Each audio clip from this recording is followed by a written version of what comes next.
రాహుల్ గాంధీ కులం అడుగుతున్న బీజేపీ నాయకులారా, కుల మత రాజకీయాలు చేసే మీకు రాహుల్ గాంధీ కులమేందో తెలియని దుస్థితిలో ఉన్నందుకు ఈరోజు సిగ్గుపడాల్సిన పరిస్థితి వచ్చింది. రాహుల్ గాంధీ కులం ఈరోజు పండిత్ అంటే తెలుసుకోండి, బ్రాహ్మణ కులం.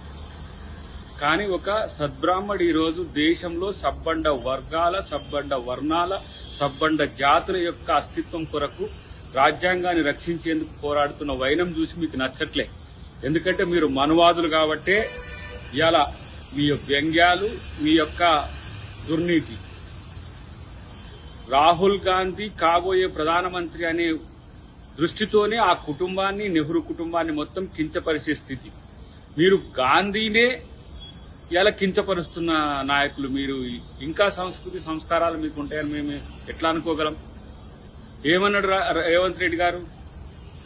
కన్వర్టెడ్ బీసీ, ఆయన ఒరిజినల్ బీసీ కాదు, ఆయన అధికారంలో ఉన్నప్పుడు బీసీగా మార్చుకుండు అని చెప్తే మీకు ఎక్కడనో తాకింది. దానికి రాహుల్ గాంధీని కామెంట్ చేసే స్థితికి దిగజారిన మీకు ఎలాంటి సంస్కృతి ఉందో తెలంగాణ ప్రజలు గమనిస్తున్నారు. ఈరోజు దేశం కొరకు, ఈ దేశంలో ఉండే అన్ని ధర్మాల కోసం పోరాడుతున్నది రాహుల్ గాంధీ.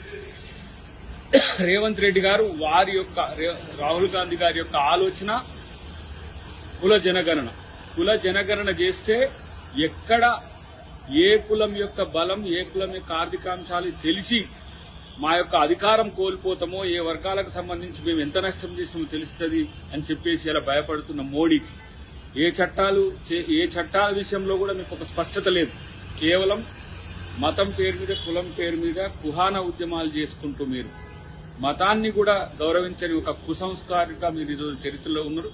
డెఫినెట్ గా భవిష్యత్తులో బీజేపీ ఇలాంటి స్ట్రాటజీస్తోనే భూస్థాపితం కాబోతుంది, అది గుర్తుపెట్టుకోండి. రాహుల్ గాంధీ కాబోయే ప్రధానమంత్రి.